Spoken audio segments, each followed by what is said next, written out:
In the last episode, you learned how to ask for a raise. Now here's the trap. You can do everything right, make the ask, share your evidence, even get a positive nod, and still lose it in the next 10 seconds. Because the moment your manager says, "We don't have budget," now isn't the right time, that number is too high, or that's not how compensation works, most people freeze, or they get vague, or they get emotional, and they accidentally turn the conversation into a stall. So today is simple. I'm going to give you exact language for the most common pushbacks, and a structure that keeps the conversation moving without getting awkward, defensive, or emotional. You'll leave with 3 ready-to-use responses and a 5-minute rehearsal routine, so you sound calm, and the next step becomes impossible to dodge for your manager. Hi, I'm Ryan from Workday Wisdom, where everyday work problems are explained using philosophy, psychology, and real research. And every episode ends with concrete experiments you can try in your next workday. Most people prepare the opener, but not the next 30 seconds. They build a raise packet, they deliver the ask, they're proud, and then the manager says one sentence, and the whole thing collapses into, "Okay, I understand." Here's the reality. Your manager is balancing constraints, budget cycles, internal equity, comp bands, precedent, approvals. So your job is not to win a debate. Your job is to convert pushback into one of 3 outcomes. 1, a yes. 2, a timeline. 3, a clear requirement list. Anything else is a stall. Here's the hidden mechanic. Most no's aren't final, they're incomplete. They're not saying you're not worth it. They're saying one of these. Constraint like budget, policy, band, and timing like cycle, approvals, priorities. Uncertainty meaning they're not confident they can defend it. And trade-off meaning something else has to give. So instead of reacting, you diagnose, what kind of no is this? Then you use the matching response. Before you respond to any pushback, take 3 seconds. Run the pushback map in your head. It's a simple decision tree that tells you exactly which script to use. This isn't memorization, it's pattern matching. Budget constraint, you know the move. Vague timing, you know the move. Not ready yet, you know the move. Number too high, you know the move. Once you label the pushback type, the script writes itself.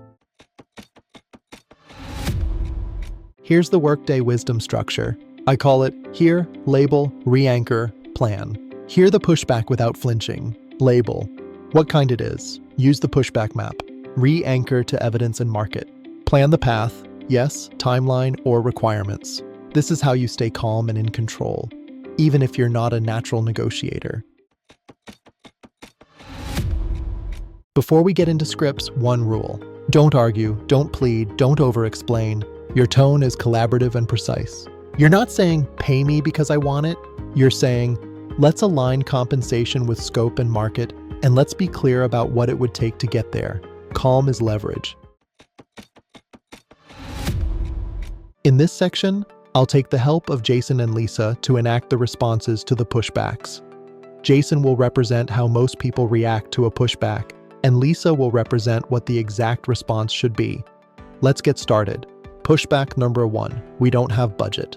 This is a constraint pushback. Your goal is to turn no budget into a timeline and alternatives. Let's see the contrast. Oh, okay. Well, maybe we can talk about it later. I really think I deserve it though. I've been working really hard, you know. Why Jason's response fails? Because it's vague, emotional, no structure, and no next step. Totally understand. If budget is the constraint, can we clarify 2 things? What cycle this would be possible in and what would need to be true for it to be approved? And if salary can't move right now, what can move? Bonus, equity, title alignment, or a specific date to revisit with updated evidence. Why Lisa's response wins? Because it acknowledges the constraint, asks for a timeline, creates alternatives, establishes next step. You're not arguing with reality. You're structuring the path forward. Pushback number 2. Now isn't the right time. This is usually timing or vague discomfort. Your goal is to make timing concrete. Let's see the contrast. Okay, I understand. Should I just check back in a few months? Why Jason's response fails? Because it accepts vagueness, There is no accountability and no commitment. Got it. When would be the right time? End of quarter, review cycle, or after a milestone? Let's pick a date now, and between now and then, what specific outcomes or proof would make this an easy yes? Why Lisa's response wins? Because it converts vague timing into a specific date, establishes proof requirements, and creates accountability. Pushback number 3. That number is too high. This is an anchor fight. You don't defend your number emotionally. You tighten the rationale and offer a structured range. Let's see the contrast. Really? I mean, that's what the market says. I thought it was fair. Maybe I could go a little lower? Why Jason's response fails? Because it sounds defensive. He immediately caves in and loses anchoring power. Helpful. What range are you thinking is realistic for this role and scope? My number is based on market range and the outcomes we discussed. 2 metrics. If we can't get to X today, what's the highest you can support now? And what would the path look like to reach the full alignment within a defined time frame?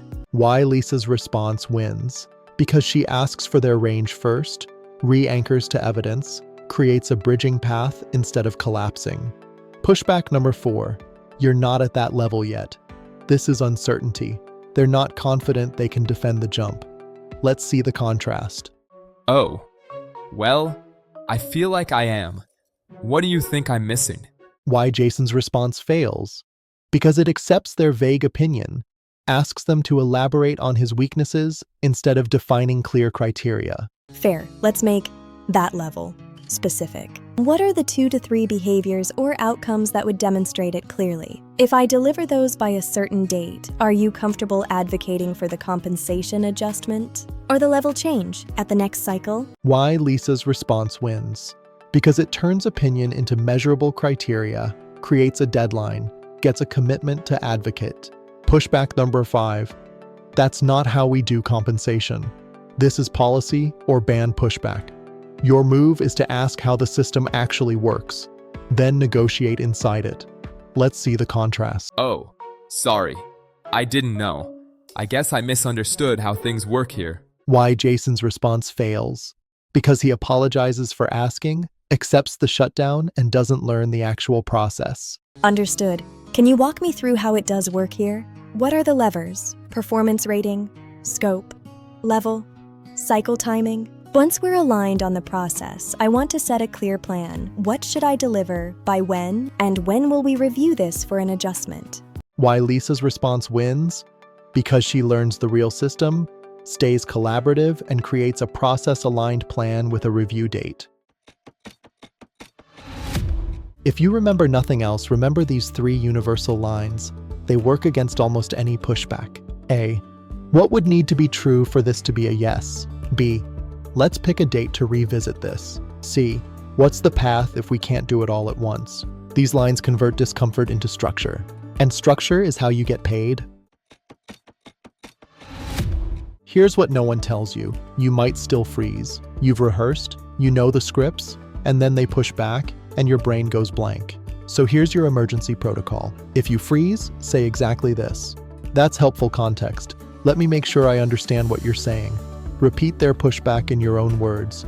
Can I take 24 hours to think through the right path forward, and we can reconnect tomorrow? This does 3 things. 1, it buys you time without looking weak. 2, it shows you're thoughtful, not reactive. 3, it gives you 24 hours to diagnose the pushback type, pick the right script, and rehearse it one more time. The worst negotiation move isn't saying the wrong thing. It's saying something desperate because you panicked. So if you freeze, pause the conversation. Come back stronger. Here's your self-coaching assignment for the next 7 days. Write 3 pushback responses, customized to your situation, then rehearse them out loud. Pick the 3 most likely pushbacks for you: budget, timing, number too high, level, or policy. Here's the template. My ask, 1 sentence. Likely pushback, 1 sentence. My response, 2-3 sentences. Calm tone. My follow-up question, requirements plus date. Rehearse it like a script, because in the moment, your brain will not improvise. It will default. 5 minutes, 3 times this week, and you will sound like a different person in that meeting. 3 mistakes to avoid. 1. Arguing with the pushback. You're not there to win a debate, you're there to build a path. 2. Accepting vagueness. No date, no requirements, no plan equals no raise. 3. Sounding emotional. You can be human, but keep the language evidence-based and forward-looking. Pushback is not rejection. It's the moment the real negotiation starts. This week, write 3 responses, rehearse out loud, and go in calm. Your goal is simple. If it's not a yes today, it becomes a timeline and requirements. And if you freeze, use the 30-second recovery, pause, come back stronger. And in the next episode, we shift from money to power. Office politics for ethical people, how to win without becoming one of them. Because once you can negotiate your value, the next skill is knowing how decisions actually get made without losing your integrity.